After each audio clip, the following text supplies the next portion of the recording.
Meanwhile, at the Hall of the Justice League, the Super Friends are getting ready to listen to the Adventures of podcast with Peter Alden and Pete Gould. Hi, this is Burt Ward, Robin from the TV series Batman. This is Shannon Farnan, the voice of Wonder Woman on Super Friends. This is Michael Gray, Billy Batson on the television series Shazam. Hi, this is John Davey, Captain Marvel from the TV series Shazam. Hi, this is Kathy Garber, Firestar on Spider-Man and His Amazing Friends. Holy podcast, Batman! Is it time to listen to Peter Alden and Pete Gould? Of course, Robin. Sit tight, old chum. Here they come.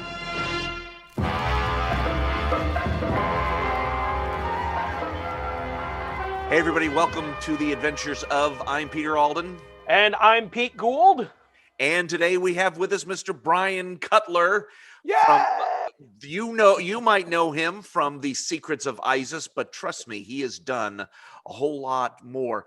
But before we even talk about that, I want to talk about something because while I was researching, I found out that Brian was good friends with somebody that I do a tribute act to. In my musical career, I have a tribute show with a rockabilly band to Ricky Nelson, and I understand that Brian, you knew Ricky, and you were friends with him, both him and his wife, I believe. Yeah, I grew up with Christy Harmon, and I know the whole Harmon family. I knew the mom and dad, Tom and Elise Knox. Elise, the mother, was the first $100,000 cover model. Oh, really? Really? And Tom, of course, was a big SC star. Right. You know, and the rest of the family was equally as gorgeous as the two of them put together. But yeah, I knew Ricky very well, and Christy very well, and I knew their younger sister Kelly real well because she and I studied together with the best acting coach in LA back in the 70s. Okay. Now, so did her brother Mark. I was just going to say, did Mark take from him too, or okay? Yes. Okay. I could be very, very bold and say that probably the majority of people that are stars today, not youngsters, but people, 39, 40 to 60, at some point or another, they probably almost all studied with Charles. Wow. Okay. Oh, man. Yeah. Well, anyway, back to Ricky Nelson. Now, that's one of the shows as a kid that I wanted to work on, but never got the opportunity to. I did Leave It to Beaver and the Donna Reed show and stuff like that, but never got to work on and they shot it like 5 minutes from my house. So really? Yeah. It was on the old Republic lot in North Hollywood, Burbank border. Yeah. So yeah, that very tragic death to lose him. It affected Christy very badly. Yeah. His I know his youngest son Sam is an absolute dead ringer for Ricky in 1958. Really? I saw a picture of him with his hair just kind of gotten out of the pool or something. His hair was wet, and it's like, oh my gosh, he looks just like Ricky from 1957. It's amazing. It's amazing. Spooky. Yeah, very, very spooky. Those genes are an incredible thing. Oh, listen, the Nelson family, they're all just great looking people. Yeah, the Harmons too. So if you mix them both together, look what you get. Yeah. Now, there have you worked at all with Tracy, Rick's daughter? No. Okay. Okay. Now Donna Reed, you mentioned Donna Reed. So I've got a question about Donna Reed. Was she as beautiful in real life as she was on screen? Because that woman was incredibly magnetic on television. Oh yeah. Yes, she was what she was. Yeah, she was great and wonderful to work with. That whole crew was really fun to work with. Paul Peterson just contacted me last week out of nowhere. So he played the son on the show. Okay. Well, you've got a career that stems back starting around the early to mid 60s. How did you get into acting? Did you do anything before that, or was that something that you always wanted to do as a kid? You came right out of school, went into training, and an actor's life for you. Hi, diddly-dee, and actor's life. No, I told my parents when I was 5, they said, what do you want to be? And I said, an actor. So at the time in the LA Times, there was a section called the calendar section. And they used to have auditions in there. And they were having auditions for a repertory company here in LA called the Assistants League Playhouse. And they said, oh, you want to be an actor? Let's see if you can. And I went and auditioned and got cast in a show called wonderful children's show called Once Upon a Clothesline. I was 5 years old, played a baby grasshopper. All right. Yeah. Grasshopper. And I've been hopping around ever since. Nice. And fortunately for me, the gal that was the artistic director and director of the shows that we did was Viola Spolin, and that name may not mean anything to you guys, but to anybody in the industry it does, because she's the woman that invented improv. Okay. Wow. And so she was my director and artistic director from the age of 5 to 13. Holy cow. Wow. Yeah. That's amazing. A little shameless self-promotion. She writes about me in both of her books. So excellent. So what do you want when you're special? You just get that kind of shit. No. So it's the stuff you're not going to talk about here. You're going to make us buy the book to find out the good stories. No, I don't. No, I don't even read anymore. It's too hard with my glasses. Well, it's nice that you've remained humble, Brian. Yes. Yes. I ate some humble pie yesterday. It didn't work. So were your parents always supportive of you? Or, I mean, it sounds like they were pretty good. Like, oh, the kid wants to act. Let's see what he did. What kind of background did you come from? Where are you from? Always. I'm born and raised in North Hollywood, right on the borderline between North Hollywood and Burbank. When my folks bought a house there were 3 houses in what would be a neighborhood.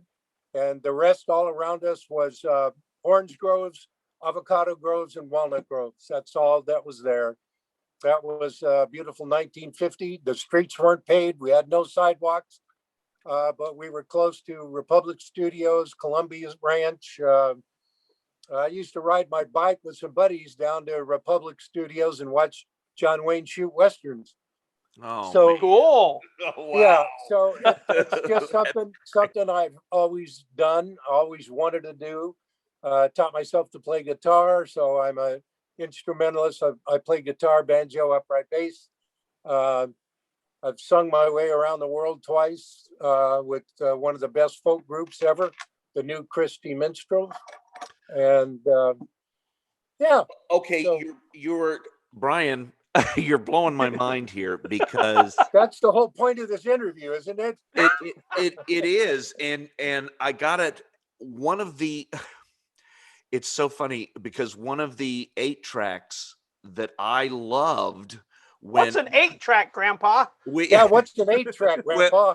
My dad, my mom and dad were both teachers, and they would take us every other summer. We'd camp and we'd drive all over the country and do that. And one of my dad's favorite 8-tracks was the New Christie Minstrels. It was the Ramblin' album that Green was first on.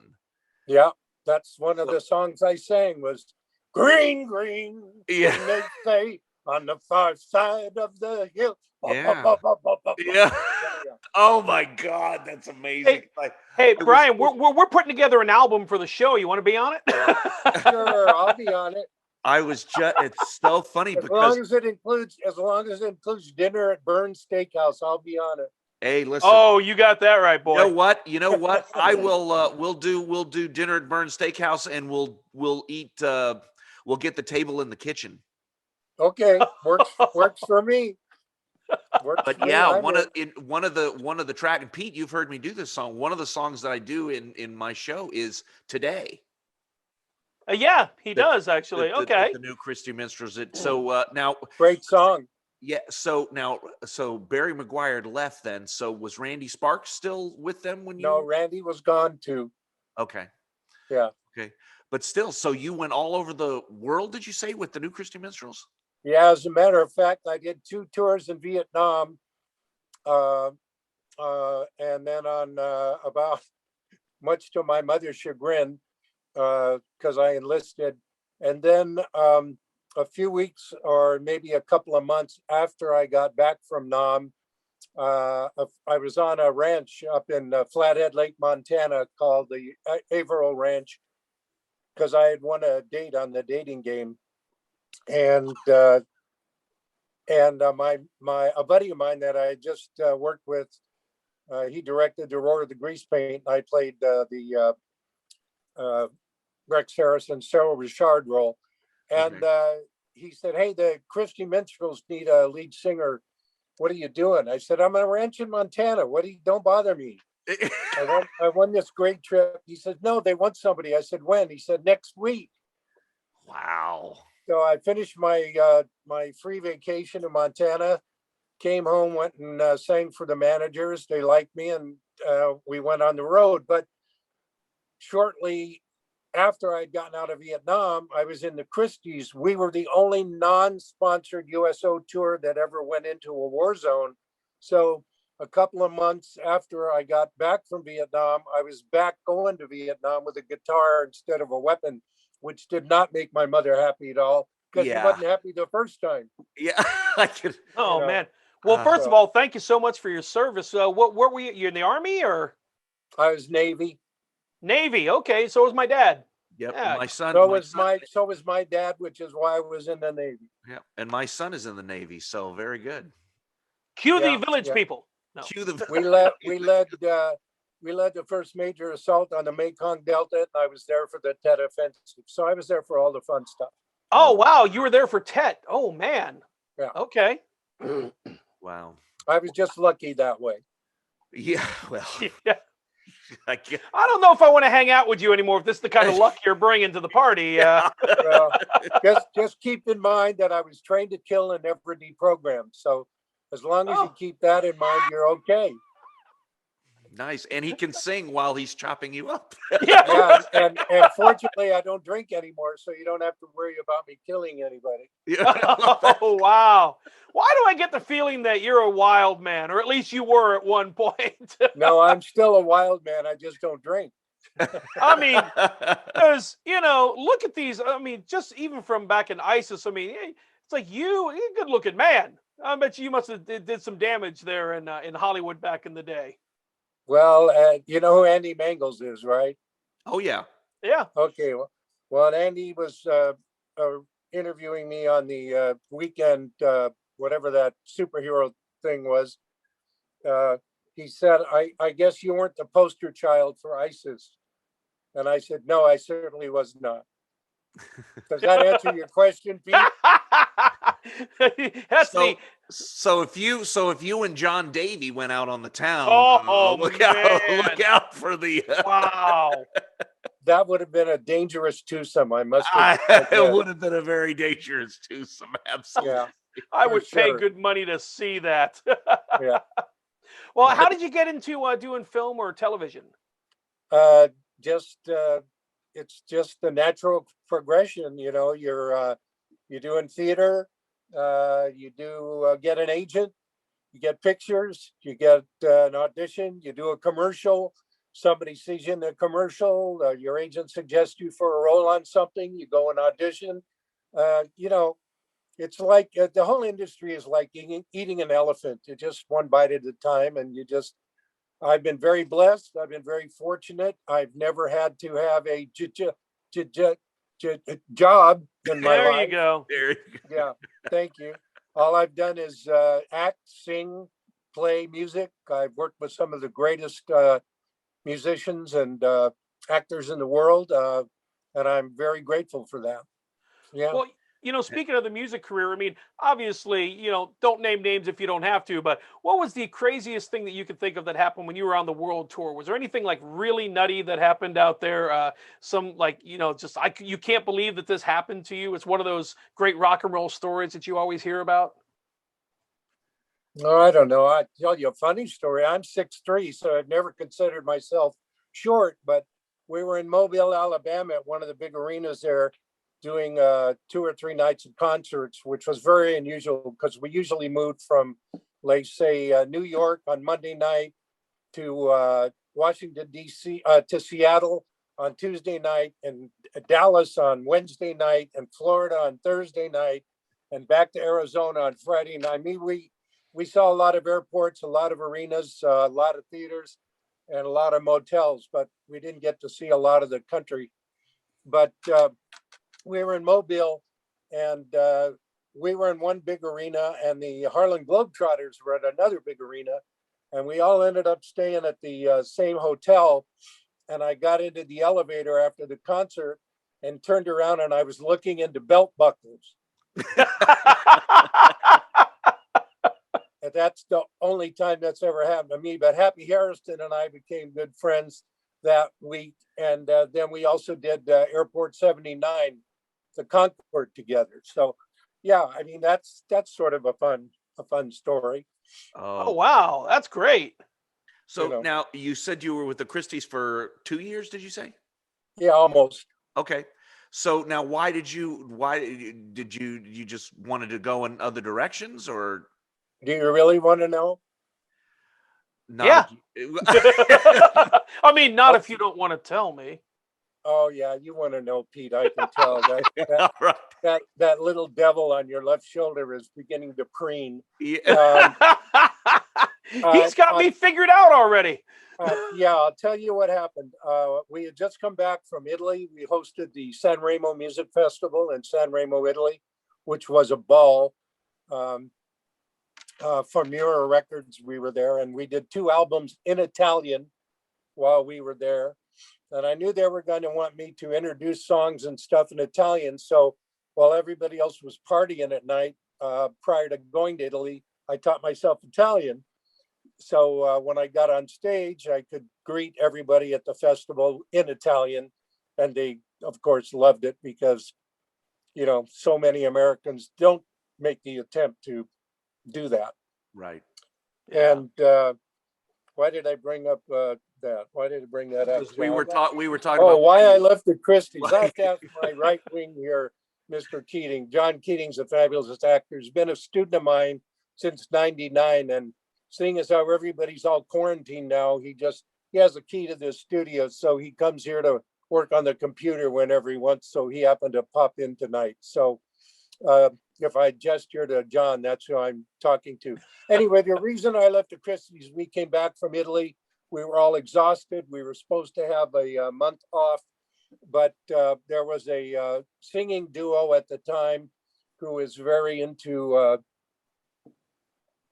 extracurricular activities, shall we say. Mm-hmm. And so when we landed in San Francisco, that duo was not able to perform at one of the top hotels in San Fran, and they said our manager was traveling with us, and he said, well, you guys have to go on. And I said, no, I'm not going on. We're exhausted. We've worked a month nonstop. We've been on tour. We hosted the festival. We recorded 2 albums. You'll be sorry you asked. This is a long story, but anyway, that's great. He said, well, we're going on. And I said, no, you're going on without me because I'm not going on. And so that night when the curtain went up, I was sitting in the front row. There were those little cocktail tables. I was sitting in the front row with one of the other guys in the group's fiance. And it was the worst show I've ever seen because we were exhausted. We shouldn't have gone on. Right. So then the next day we found out, I was very disgruntled with that at that point. And in case you haven't figured out, I am definitely an iconoclast. I walk in my own shoes, for better, for worse. That's great. And the next morning they said we were going to South Africa to perform, and everybody got all excited about South Africa. I said, well, wait a minute, what about apartheid? They said, well, that doesn't have anything to do with us. No, I said, what about apartheid?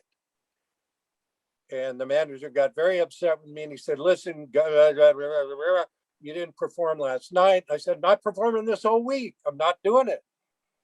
We were promised a month off. We didn't get it. So there. And he said, well, we're all going to, I said, no, I'm not going to South Africa. It's against my moral judgment. I'm not going. And he said, well, you have to go. And John heard this story just a couple of weeks ago, I think. And I took my costumes and I put them in a trash can in the hotel room and I lit them on fire. And I said, now I have no wardrobe. I can't go.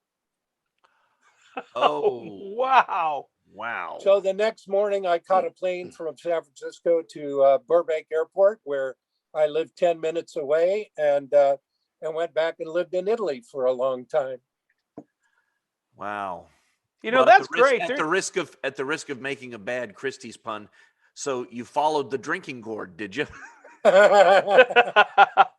I got to say kudos, because, you know, it's very rare that you find somebody, particularly in the entertainment industry, and that'll actually stand up for what they believe in. That most people will just roll over and go, oh, I'm getting a paycheck. Let's go do this. So, you know, kudos to you, man. Not I, baby. I didn't do it for that reason. It just was something I couldn't do. Yep. And it's a shame, because obviously the group was definitely tired, and it's a shame the rest of them didn't say, you know what, he's right. we're exhausted. Well, you know. Now, without naming names, because I'm not into that, but was this vocal duo somebody we would have heard of? Were they rather famous? Because if so, why didn't they step in and go, hey, we kind of put them in that position. Sorry, that's on us. Or were they beyond that sort of thing? They're going, well, we don't answer to that. We're not going on tonight. We have other people to do that. Yes, yes, and yes. Gotcha. So you just got put in all sorts of bad spots there, huh? Yeah. I mean, it was fun while it lasted. You know. Yeah, the Christies. Okay, so now I need to know which albums you were on, Brian, because I'm going out to get them. Oh gosh, I couldn't tell you. That's 4 lifetimes ago. Wow. I'm surprised you don't already have them, Pete. Well, I will tell you this, though. I am a Chiefs fan because I lived in Kansas City for a while, quite a while. And that's where I started my acting studio. And I lived in the neighborhood where all the Chiefs and the Royals live. And the guy that's the voice of the Royals studied with me to prepare himself to be the voice of the Royals. And he's doing a brilliant job, I might add. But why did I bring that up, John? You were talking about. I'm glad you're here, John. Thanks. I'm glad you're here, John. So am I. We're talking about Chiefs. No. Oh yeah, the Chiefs. Yeah, thank you. I got it. Look, I don't have. I have the sometimers. Sometimes I remember, and sometimes I don't.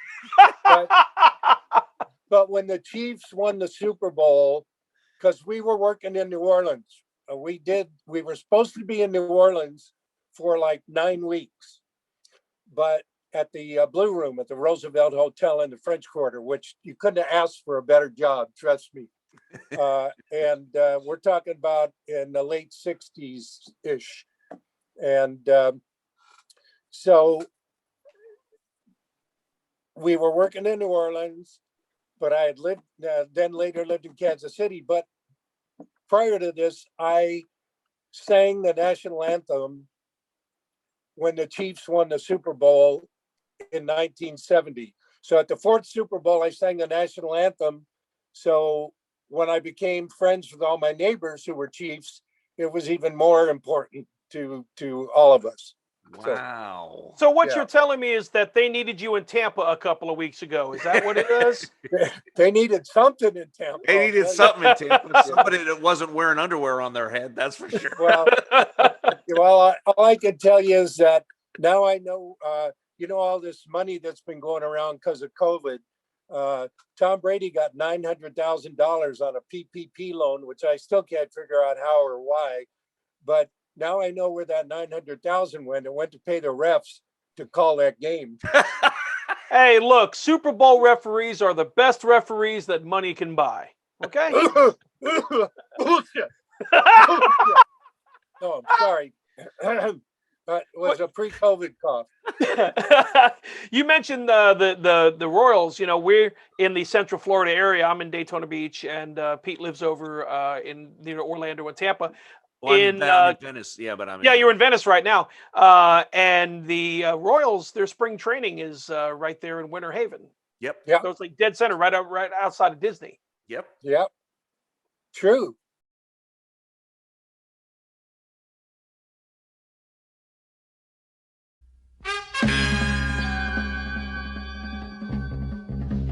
queen, said the royal sorcerer to Hatshepsut, with this amulet, you and your descendants are endowed by the goddess Isis with the powers of the animals and the elements. You will soar as the falcon soars, run with the speed of gazelles, and command the elements of sky and earth. 3,000 years later, a young science teacher dug up this lost treasure and found she was heir to the secrets of Isis. And so, unknown to even her closest friends, Rick Mason and Cindy Lee, she became a dual person. Andrea Thomas, teacher. Almighty Isis. And Isis, dedicated foe of evil, defender of the weak, champion of truth and justice.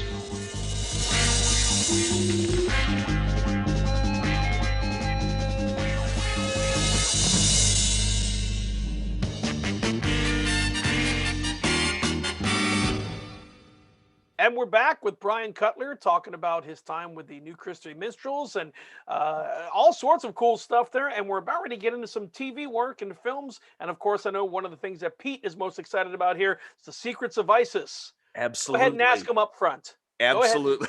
Just ask him. Just ask him. Oh, God. Just ask him. Get it over with. I know it's killing you. It is. Go ahead. Brian, do you have Joanna Cameron's phone number? No, I don't, but I know someone who does. You're getting closer. You're getting closer. I'm getting closer. So I can tell you she's still living on the big island of Hawaii. Okay. Nice. Yeah.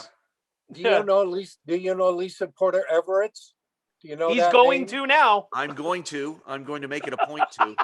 Okay, if you can't find her, let me know, and I'll put you guys together, and maybe she can sort of let you know how to reach Joanna. Oh, that'd be awesome. I think it would be, it would for us especially because we've had Michael and John. We're talking to you now. We're going to be talking to Joanna next week, and so that would really kind of, cement our Shazam Isis. I understand she's very private though, so I don't know that she would do that, but. Oh, it's been a running gag with us about him asking the phone number. He started it off the first time we met John Davey, but so we've just been asking him, Michael Gray, anybody we can get a hold of, and we always get no. But if we could legitimately have her on the show, we'd absolutely love it. Let me talk to Lisa, because I just did a big Joanna Pang and I just did a podcast for Lisa. And we were talking at great length about Joanna, because she and Joanna have been friends for 40 years, I guess. So she hears from her and talks to her all the time. But as I say, she's very private, so she might give you an email or an address or something. I don't know. Okay, that would be great. But that's Pete's right. It's starting to become like when I don't know if you remember when Rosie had her show and there was the running gag. She wanted Cher on her show and she kept asking every celebrity who was on, "Do you know how to get in touch with Cher?" Right. Yeah. Well, she might though. You never know. People change. Yep. Anyway, so getting back to you now. Before we actually get to Isis, you got to work with, just some incredible people. You did Emergency. Yeah, I did that 3 years. And that's right. Yeah, I had a reoccurring role. Recurring role on that. I paid paramedic Dwyer. Okay. Yeah, Kevin Ty and Randy Mantooth were on the A team, and Marco Lopez and I were the two paramedics on the B team. So whenever they were going off duty or on duty, we were going on duty or off duty. So nice. Okay. So so that was got to been fun though, because it was great. And of course Julie London was on that show, and she was married to Bobby Troop, and Bobby 6 degrees of separation. And Jack Webb from Dragnet, right? Oh, yes. Oh, yeah. Okay, well, Jack Webb owned the best Chinese restaurant in L.A. It was called the China Trader, and it was in Toluca Lake. and Bobby Troop Trio used to play there all the time. And Julie used to come in and sing there because I went out to school with Bobby Troop's daughter. Oh man. Wow. Yeah. I want to hang in this guy's circle. He sounds like he's having a lot of fun. I told you I was blessed. I've had a great run. I can't complain. Wow, that's tremendous. You know, one of the most impressive things that I've seen early on here is you were on an episode of Here's Lucy. What was it like working with Lucille Ball? Lucille Ball was the creme de la creme. Want to hear a short story? Absolutely. I'd love it. Okay. I was cast on the show to play Little Lucy's fiance, and Lucy and Gary, her husband, had a house on the Paramount lot. They had a 4 or 5 bedroom house on the lot, so that if we were shooting late at night and they didn't want to drive to their palatial mansion in Bel Air, they had a house to stay on the lot. Oh, wow. When I got to the studio, I checked in, I had a parking space and all that business, which was very, I guess she is passe, so now I have to say bougie. It was very, I still say she. That's what I do. I like she much better than bougie anyway.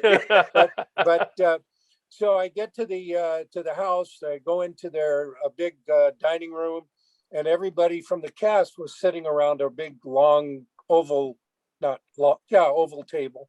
And I guess the new kid on the block had to go sit up on the right side of where Lucille Ball would sit. And Gary Morton and Lucy weren't there yet. So I got there and I sat down, and I'm a quick study. I watched what everybody else is doing. Everybody introduced themselves. It was a very, very cordial group of people. Some people that I had loved and admired on television, my whole life, which always makes it more exciting and fun. And so the scripts were all in front of everybody, but I noticed nobody was looking at their script. So smart kid, I leave my script alone. So it was an 8 a.m. call.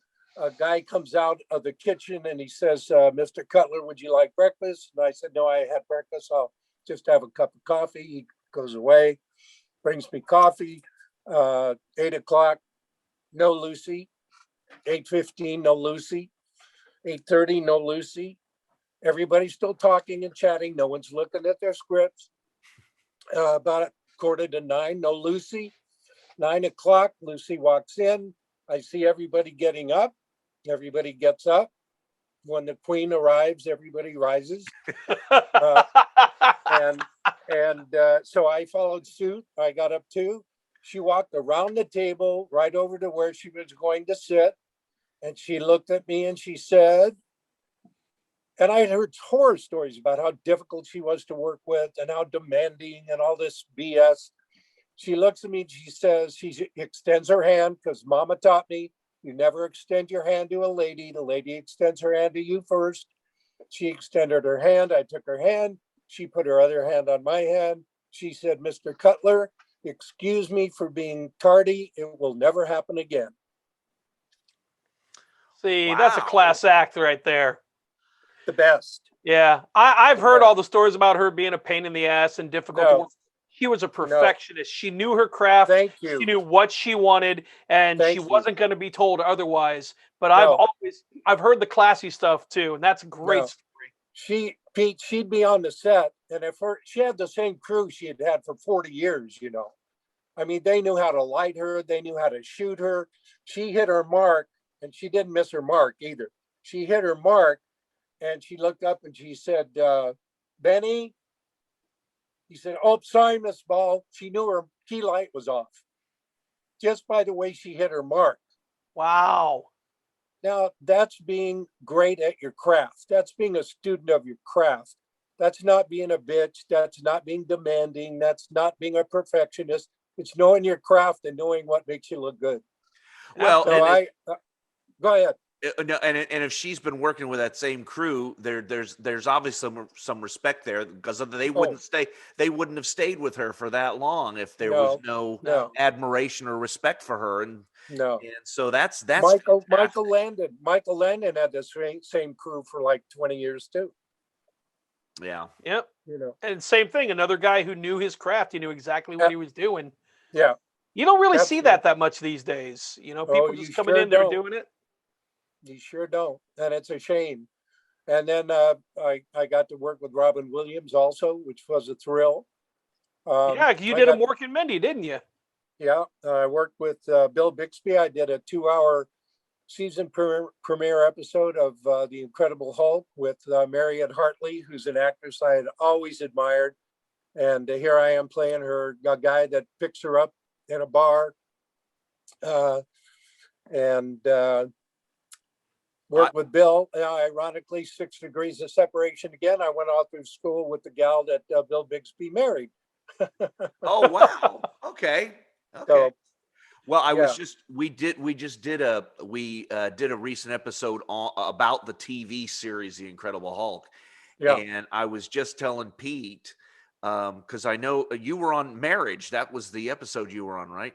Yeah. And I was telling Pete that is probably the best episode of that entire series. That 2-part episode. I agree with you. It was so well received that in the United Kingdom and Europe, they turned it into a 2-hour feature film. Oh, okay. Nice. Right.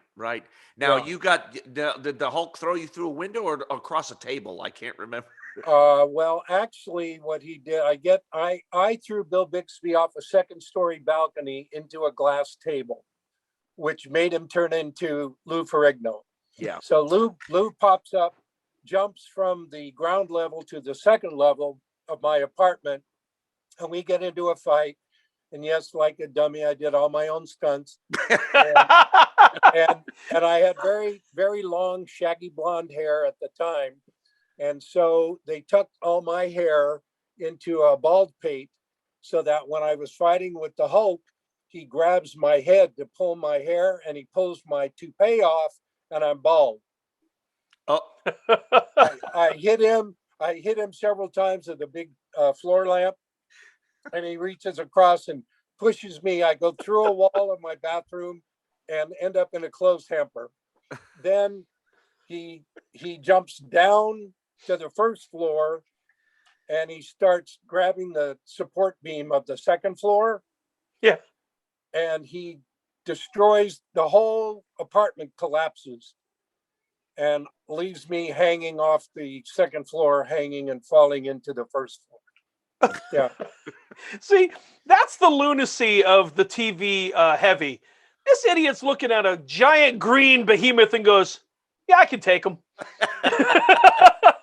That's right. And I could too, by golly. And so that's the people always say, well, how long are you going to be on a set? Well, I'll tell you, the longest time I've ever been on a set was on that shoot, because the crew built the breakaway set so well it wouldn't break away. So on Thursday morning, I had a 4 a.m. call, and I didn't get the breakaway shot until 2 a.m. Friday morning. Ooh. Oh, that's a long day. Yeah. Yeah, except you're on golden time and double golden time and over double time and meal penalties, and it just was glorious as far as I'm concerned, man. Hey, I just paid for my kid's college today. Well, what surprised me was several months later, not knowing they had turned it into a feature film, I get this envelope from SAG, Screen Actors Guild, and I thought, well, what's that? And I opened it up, and I don't know what the rates are now, but if you did a TV show that was turned into a film and released internationally, you got a very substantial check for doing that. So I got this wonderful check out of nowhere. Hey, yeah. There you go. So, and it was a 6-week shoot. That episode was a 6-week shoot. So fun. Wow. All right. You don't get many of those. Yes. Let's get to It is your show, you know. Yeah. We try not to remind him of that, you know. I just want to say one thing before we get into where you want to go there, Pete. You learned, I think, a valuable lesson, Brian, is never, ever, ever get on any plane if George Kennedy is anywhere near it. Yes, that's true. George was a great guy. I love George. He's a great guy. But I mean, you've got the Hardy Boys, Fantasy Island, Secrets. You've got Mork and Minnie, Misadventures of Sheriff Lobo, my favorite. Oh, I loved that show, by the way. I liked it too. And Claude Akins was one of the best. You know, he was a brilliant Shakespearean actor, but nobody ever knew it. Yeah, he seemed. I don't know much about Claude Akins, but I know that he seemed like he relished being the buffoon because it wasn't what he normally did. Because effectively, BJ and the Bear was Smoking the Bandit on TV, so he was taking his spin on the Jackie Gleason role, and he seemed like he really enjoyed himself. Yeah, he was a good guy, real good guy. Well, and he was always great at playing the heavy too. Oh yeah, he played the heavy, and he was especially in westerns. He was one of the original guys in the original Magnificent Seven. Yeah, you know. Right. So there you go. That's right. And well, as long as we're talking about westerns, let's talk about the original voice of Matt Dillon. You got to work with Cannon. William Conrad, who was the voice of Matt Dillon. He was Matt Dillon. Yeah. Because I used to, on Sunday drives, in LA, we used to just get in the car on Sunday morning and go driving. And then on the way home, we'd listen to all the radio shows. So I grew up listening to him as Matt Dillon on the radio. Now, that's the thing I always want when you do shows like that, especially with people that you admired and grew up, did you get a chance to talk to him at all about his work in radio? Oh, sure. He did tremendous stuff in radio. Oh, he had a voice. He was like the James Earl Jones voice of that era. Very much. Yeah. Yeah.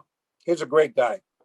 Yeah. So you got some Gunsmoke stories and stuff like that? Oh, sure.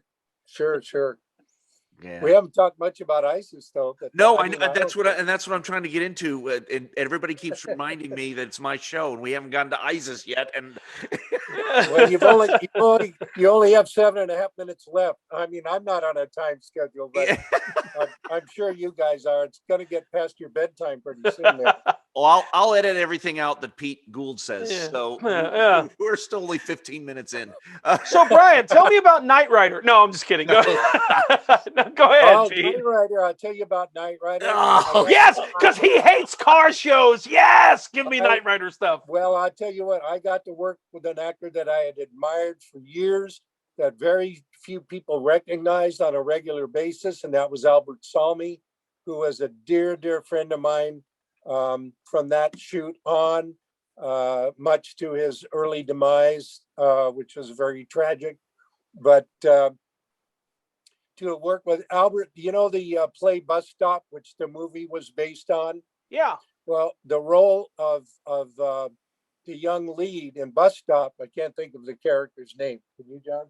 Anyway, that was written for Albert Salmi. He did it on Bo. I think his name was Bo. He did it on Broadway. The show was written for him, and so he was probably guest starred on every major television show from 1950 to 1980 something, and probably was in 300 or 400 feature films. And I bet you if most people saw his picture, they wouldn't know who he was. Wow. Hey, Peter, you ever ask him about ISIS? Okay. All right. Okay. I'll be quiet. No, we want to talk about ISIS now. Yeah, I know. Oh, okay. ISIS then. So now the thing about the Secrets of ISIS that I think, because it's not out anymore and the people are missing, is that ISIS was really the first female superhero that was, because it came out before Wonder Woman. Absolutely. So she was the first basically superheroine other than Batgirl, who was in the Adam West show, but that doesn't really count. No, that doesn't count. So now when you were on, did you have, because John and Michael said that their Shazam shooting schedule was very, very quick. Did you have the same kind of shooting schedule with because ISIS? we were considered a location show. We shot 6 days a week and shot 2 complete episodes a week. Wow. Whoa. Yeah, my students ask me all the time at the studio, well, how much should I memorize? And I give them a lot of work to do here. And everything we do at my acting studio in beautiful downtown Burbank is on camera. So you really learn to work on camera. But, well, how many pages should I memorize? We had to memorize between 15 and 20 pages of dialogue a day. Wow. Now, where there's a lot of rewriting going on then? Because that's rampant too. You just get this finally crammed in your head and then they go, oh, we have new pages for you. Did that sort of thing happen a lot? It happens on every set. Now, that's why all the pages are different colors. You know that. Yeah, oh yeah.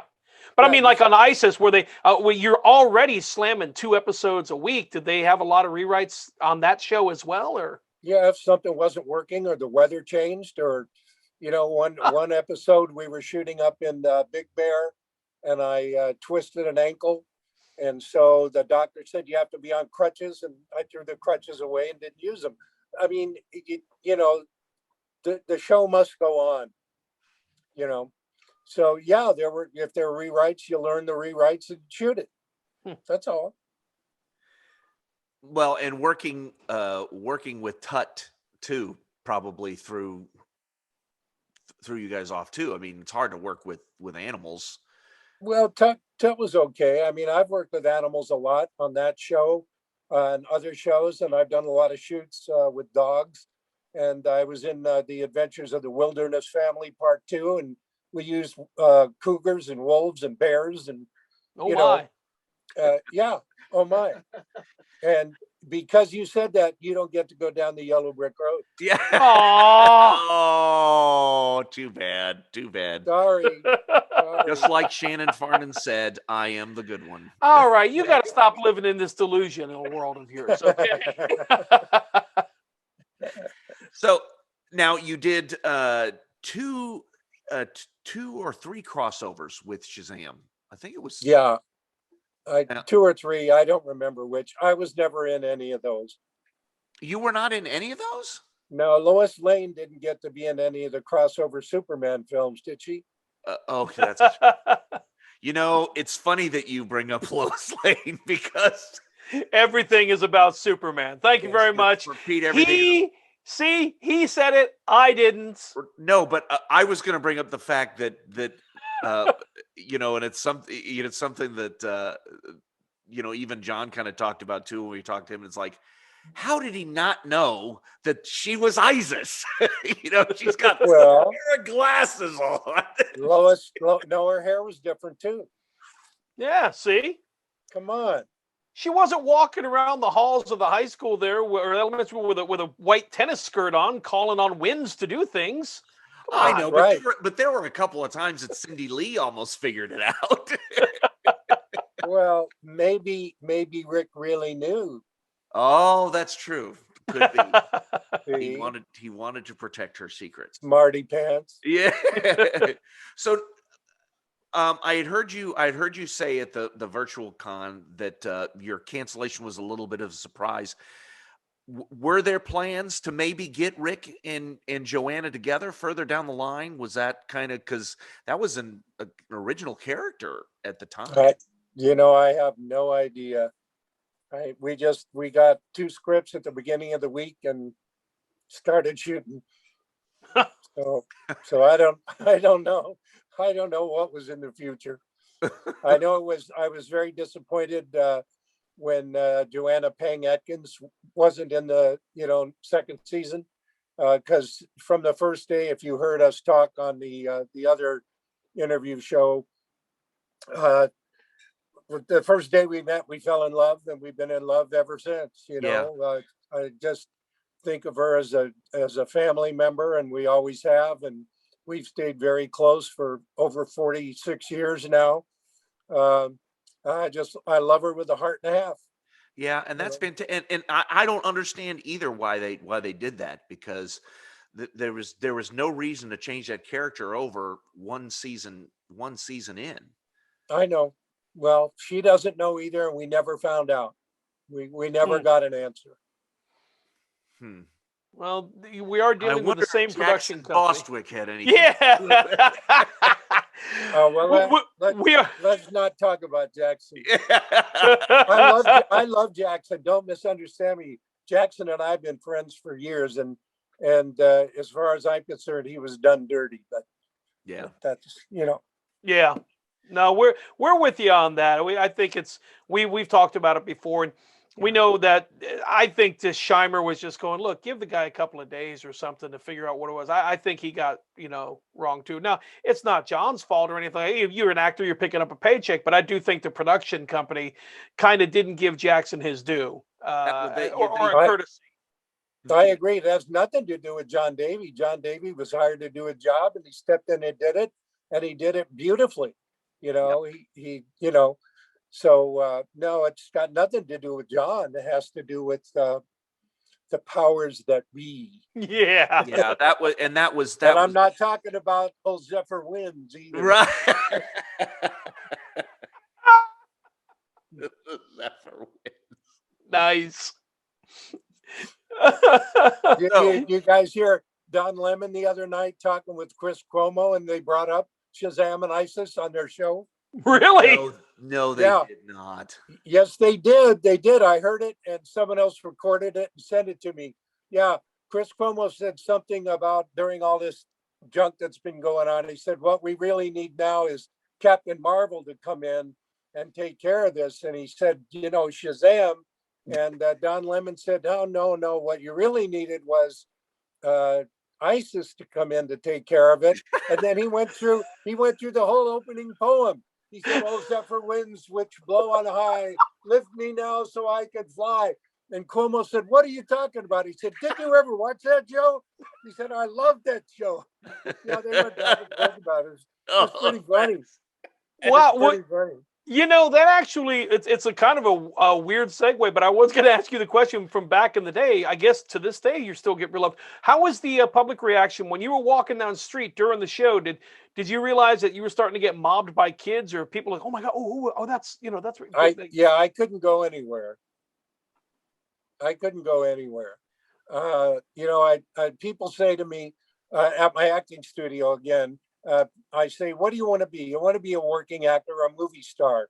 Now, my actors all say they want to be working actors. But if you ask 1,000 people in LA, they'd all say movie star. But I don't want to be one of those guys. I was on a plane coming back from London. I did a big shoot in London, was coming back on a plane. We were in a 747, so that'll date it for you. And I was in first class, and Robert Redford was in first class too. Some woman in first class was bothering him so much that the senior flight attendant closed the big bar. On the 747, they had a private lounge upstairs. Yeah. She put him up there, took care of him up there, locked him in there, and that's where he spent the rest of the flight because that woman was so rude. So I'd much rather be a working actor that nobody recognizes, like, I'll give you a name, like Albert Salmi, like Paul Guilfoyle, like John Mahoney. Names that you guys may know, but the average Joe who watches TV or goes to movies, they may see him somewhere and say, oh, that guy looks familiar, but they don't know why. Right. That's the best kind of actor to be. Yeah. I was thinking he was talking about first class. I'm going, please tell me they tossed this lady out the window because it's first class, I'm sorry, you're bothering Mr. Redford. Here's your parachute and good night. I think that we all wanted to, but now at one point during the peak of the series, I went up they asked me to go up to the Universal walk and sign autographs. And I thought, okay, I'd be there for a couple hours. There were 400,000 people there. I couldn't even write or smile at the end of the day. Wow.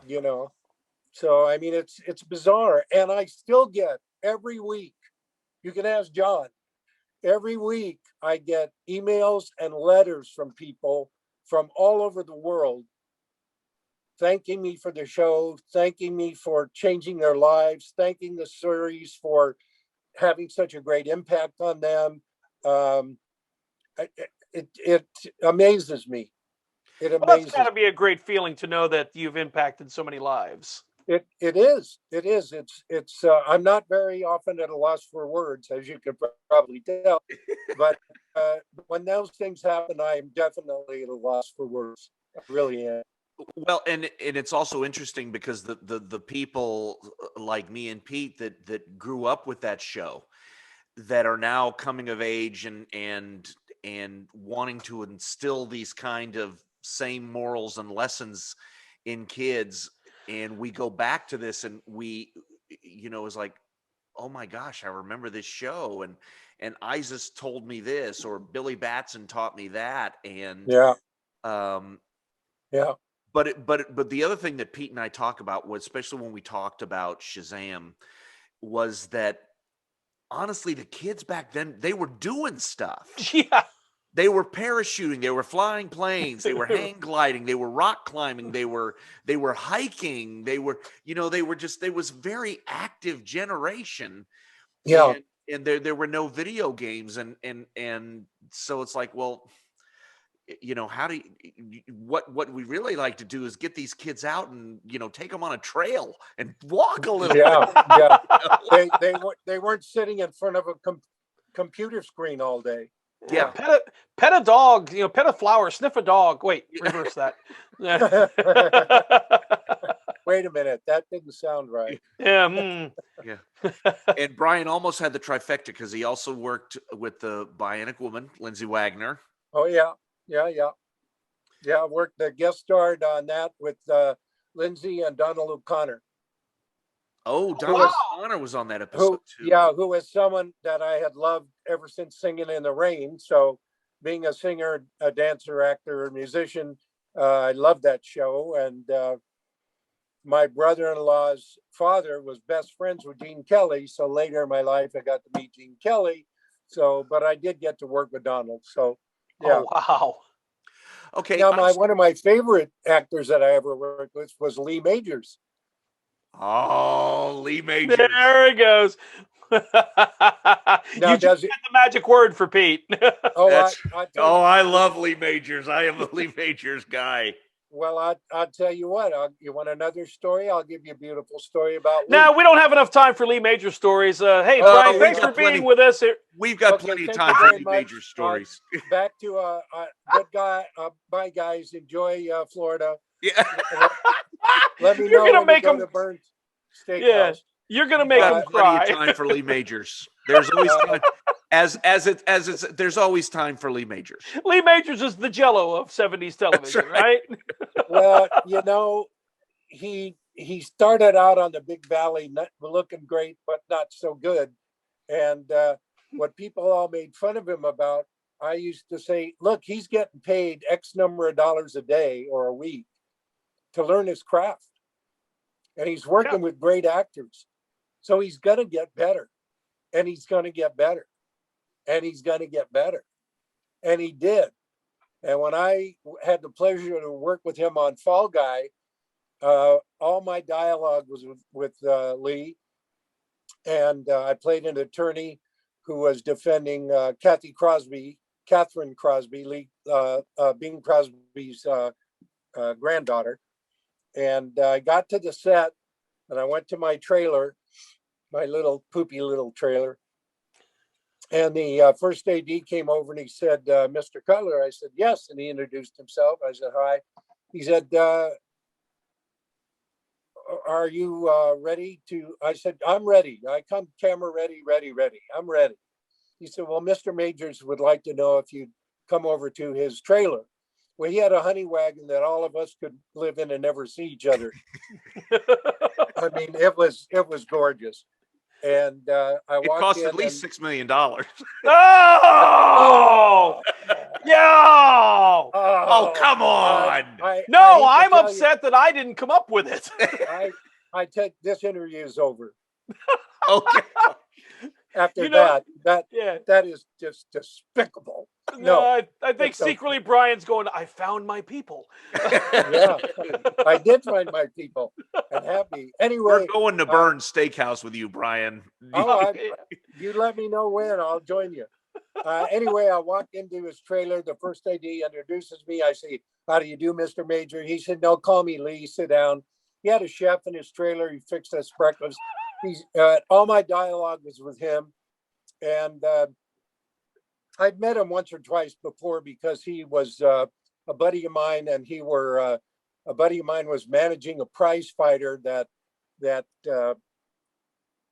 let's see, Burt Reynolds and Lee Majors were backing this young fighter.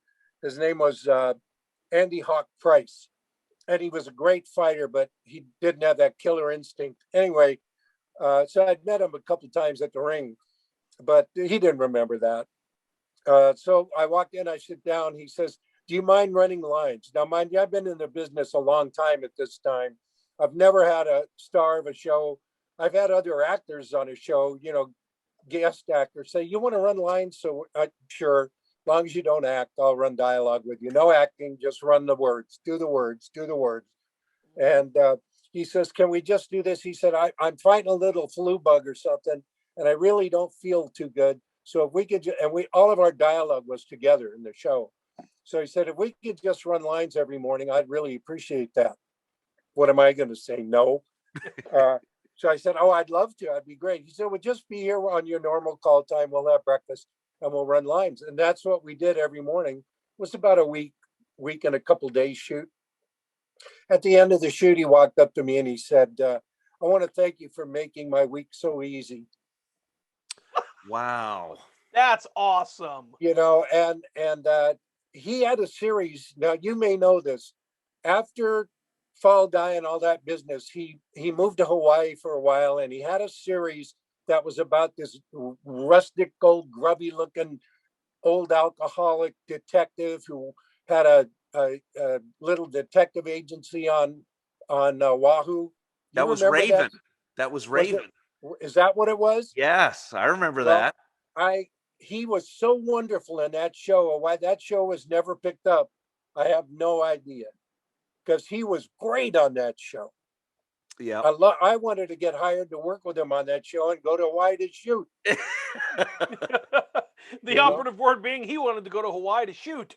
Yeah, that's right. Yeah, right.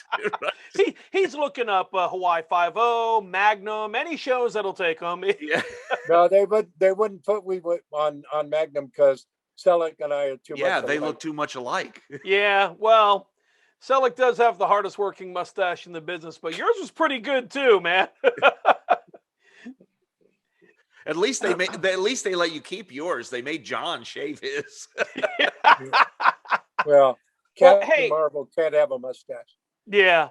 Well, you've mentioned your acting school a couple of times during the interview. Talk to us a little bit about that. What are you doing now? I guess do you run a full theater, or is it just classes, or what do you do? No theater. I don't do. I'm a student of the theater, and I love doing theater. One of the things that kept me in Kansas City was I went there to star in a show, and one of the top 4 repertory companies in the country is in Kansas City. And the gal that ran it at the time saw me in the show, and she said, "Would you be interested in signing a 2-year contract?" And I said, as long as it didn't interfere with me going back and forth to LA to do guest star work and commercial work. She said, "If you're not in a show, go." And it was really, really great money back in 1983, 84. That 2-year contract turned into a 14-year contract. You tell me what an actor wants to do. Act. Thank you. Doesn't matter where it is. Yeah. Yep. So that's one of the great things I love about Christopher Walken is if you can meet the SAG minimum and he has a hole in his schedule, he will show up for your project because he loves to act. See, it's what I tell my actors all the time. Back to the school, I tell them there are no small roles, just small actors. So I've had the studio since '93. We're one of the only studios in LA, this is hard to believe, that actually shoots every class on camera.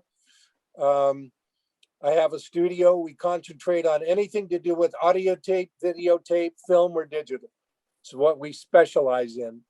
And I keep my classes small so everybody gets a ton of work. Everybody does at least 1 or 2, sometimes 3 pieces of class. We tape everything. I have a fabulous bunch of equipment and a Blackmagic edit booth. We edit on the fly. We shoot ECU. And we look at finished edited scene work at the end of every class. We give everybody free copies of their work. They can put it on YouTube. They can put it on their website. They can put it on their demo reel because it's that good. The quality is that good. That's great. So, it seems like an obvious question, but if you could just briefly for the folks out there who might not know, what is the main difference between theater acting and camera acting, film and television? Because there is a distinct difference in style. There's a distinct difference in everything, not only style.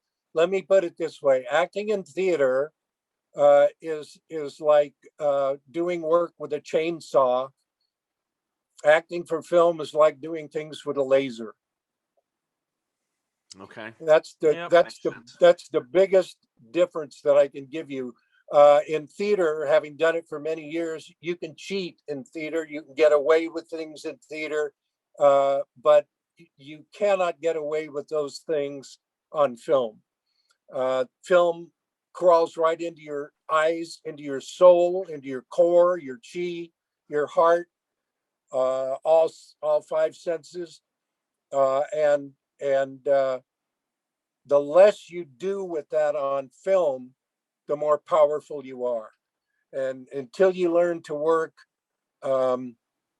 subconsciously, until you learn to work moment by moment and impulse by impulse, you don't get great film work. So if you plan things out or you predetermine things, which a lot of acting coaches have people do, you just don't get the same results as you do when you work. What Charles Eric Conrad taught me was what Charles did for me was he took me from doing small roles, 5 and unders and little co-star roles to guest star roles and starring in my own series. That's what Charles did for me as an actor. But in my master class with Charles, just to drop some names, in my master class with Charles, just to let you know, there was Kim Basinger, Michelle Pfeiffer, Mark Harmon, Joe Penny, Carl Weathers, Dee Wallace, myself, Steve Easton. I mean, the list of actors, Charlie Haid, who went on to become a really great director.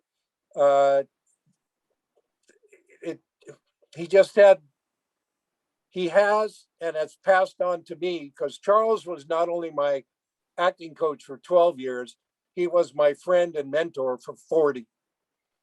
And he passed the baton to me, and I teach the process that Charles taught us. So, well, that's great. Where can they find, what's the name of the studio, and where can they find it online or get contact information for you? Brian Cutler Actor Studio. Pretty simple. The Actor Studio in New York, which hasn't been the Actor Studio for over 30 years, it's called the New School. When I got that URL over 30 years ago, they contacted me and said, "You can't use that. That's ours." I said, "No, it's mine. I bought it. If you'd like to buy it, I'll sell it to you for $250,000. James Lipton is going through his blue cards going, I didn't expect that answer. What is that? Right. So it's Brian Cutler Actor Studio.com. And we're in beautiful downtown Burbank. We have a small studio, which is what I want. I don't have more than 12, 13, 14 people at the most in a class. And as I said earlier, everybody works. We work. You don't sit and watch other people work. Right. You work in every class. And Charles used to say, learning to act for the camera without a camera is like learning to ride a horse without a horse. So we shoot every single class. Everything we do, we shoot. Wow, that's amazing. And we have a web series that we're doing called Slice of Life, and we take our students out on location, which we're going to do with John and another student in another week or so. We're taking a scene that we had at the studio that went really, really well, and we're taking it on location. We're going to shoot it on location so they can post it, put it on their reel, put it on their website. The other thing that we do that's different than any other studio is all of our material is original material. You won't get a piece that you've seen another actor do on TV or a film. Most acting studios in LA say find your own film, your own scene work, and bring it in. That's a lousy coach, as far as I'm concerned. The other ones say we have scenes from movies and TV shows. Legally, you can't use it because it's all copywritten. So if you do it, they don't give you copies of it anyway because they don't shoot it. It's all theater style. You're in a theater style situation. You're on a stage. What does that do for you as a film actor? Nothing, as far as I'm concerned. So all of our material, we have 10,000 pieces of original material.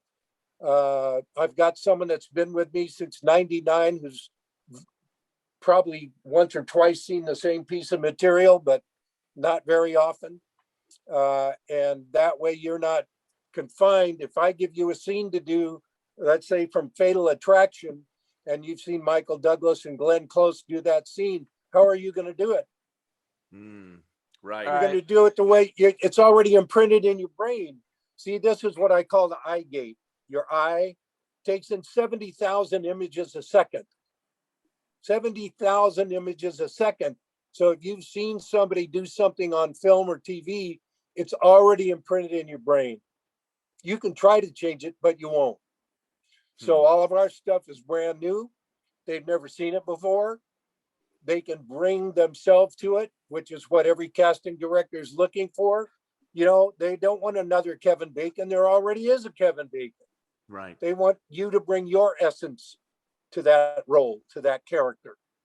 And so that's the way we work here. I love my studio. I love teaching. I love my students. We're like a family. Everybody here helps everybody. We have our own group chat site where if somebody hears about an audition, they let everybody else know, because I encourage everybody to understand one simple thing. The only person you're in competition with in this business is yourself. You're not in competition with anybody else. Pete has a gray beard. I have a gray beard. If they want me, they don't want Pete. If they want Pete, they don't want me. That's simple. It's just that simple. But you got to be ready. And since the pandemic hit, we've been doing all of our classes online, and the growth has been exponential. It blew my mind. I was a little negative about it. I didn't think it would work. I was totally wrong. Totally wrong. Are you still even with the online, you're still keeping them kind of small, 13, 14 people? Yeah. Oh, yeah. Yeah. But the only thing that online has helped is it expanded me to London, to Ireland, and all the way across the United States. I now have students from Sacramento to Phoenix, from Phoenix to Dallas, from Dallas to West Virginia, New York, all across the country. That's great. Wow. Yeah. That's fantastic. Yeah. So now, and I know you also have been doing quite a bit of voiceover work. Do you teach that in your studio as well? Do you teach? Yes, we do. Yes, we do. I have one of the busiest working voiceover people in the city. She's probably done over 1,000 jobs during the pandemic. And her husband runs one of the best recording studios, which is right at the end of the alley from my studio. So whenever we need to record anything really, really, really, really tight, we just go up to his studio and use it. Wow. Yeah. That's great. That's phenomenal. Yeah. Yeah. So I just did a voiceover for one of my students who's promoting a film that he's written about the Timberwolves. If you don't know about the Timberwolves, I won't bore you about them, but they were one of the best fighting units in World War II. Mm-hmm. Yeah. Did you go all Don LaFontaine on it? No. World. He didn't want any of that. This general, Allen, was it Allen Kent? Allen something. Anyway. Come on, John, help us out. Yeah, John, what's wrong with you? He was the direct opposite of Patton, and he and Patton didn't get along at all. But this guy was very soft-spoken, quite a gentleman. And so all the voiceover stuff I did was as that general.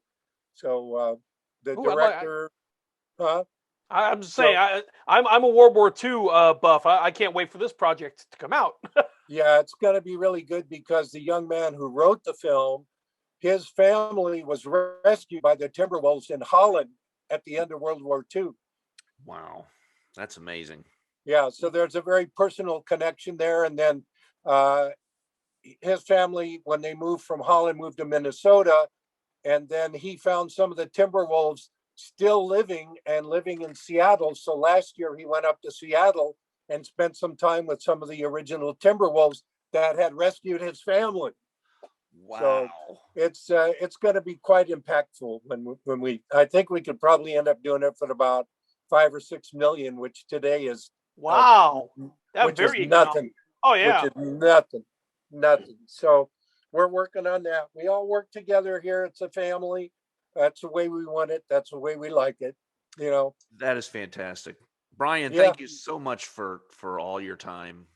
Hey guys, it was a pleasure. We just really appreciate it. Please you got to let us know when you're coming down to Florida though, because we are going to Burns Steakhouse. Yeah. Okay, now, I do have a question. Does Burns serve seafood? Guy, do you know? Yeah, they do. They do. They do? Yeah. Yeah. Do we really want to bring John along? Because he'll go through that shrimp like nothing's business. He just wants fried. I don't think they serve fried shrimp. I think it's a little bit more than more than that. Yeah, fried shrimp they don't serve. No. Davey has not seen a shrimp that he won't eat. Okay, let's just put it that way.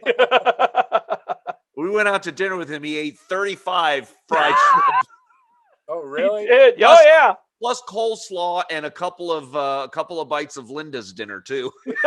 Uh-oh. And I had a feeling he could keep going if he wanted. He just ran out of food. Yeah. But no, yeah, Burns Steakhouse, we definitely gonna do that. We're gonna sit in the kitchen, and then we're gonna go to the dessert room. Okay, good. I'm in. Let me know when. And go ahead and contact me. I'll contact this gal, see if I can get you some way to get in touch with Cameron. Look at that, Absolutely. Pete. My stupid joke is going to pay off. This is great. It really is. Brian, thanks so much. Guys. Oh, you're the best. Pleasure meeting you guys. Be well, stay safe, wear your masks, all that bullshit. Yeah. So it's funny because just listening to Brian, I'm thinking, can you imagine? With all the people Brian, I'm thinking, can you imagine him on the set, Lou Scheimer trying to impress everybody with, all this and all of a sudden Brian gets called, excuse me, Lou, Elvis wants to meet me for hot dogs. So I'm gonna...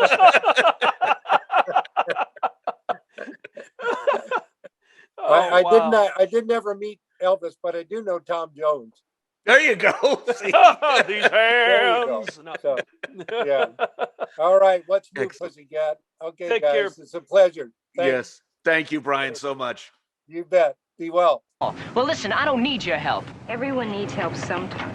That's easy for you to say. You can do anything. Steve, you're smart enough to know that's not the point. Isis wasn't trying to put you down. She just wanted to make sure you didn't get hurt. Taking dangerous chances doesn't prove you're a man. Oh, yeah, but there was nobody... There are no buts about it.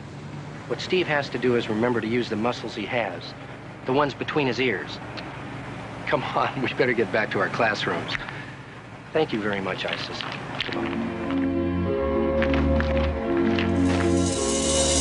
Some days you just can't get rid of a bomb.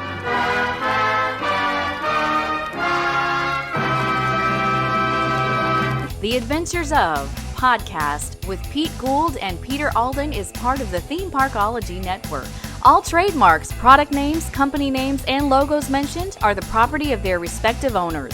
All opinions stated within do not necessarily reflect the opinions of DC Comics, Marvel Comics, or any other production company.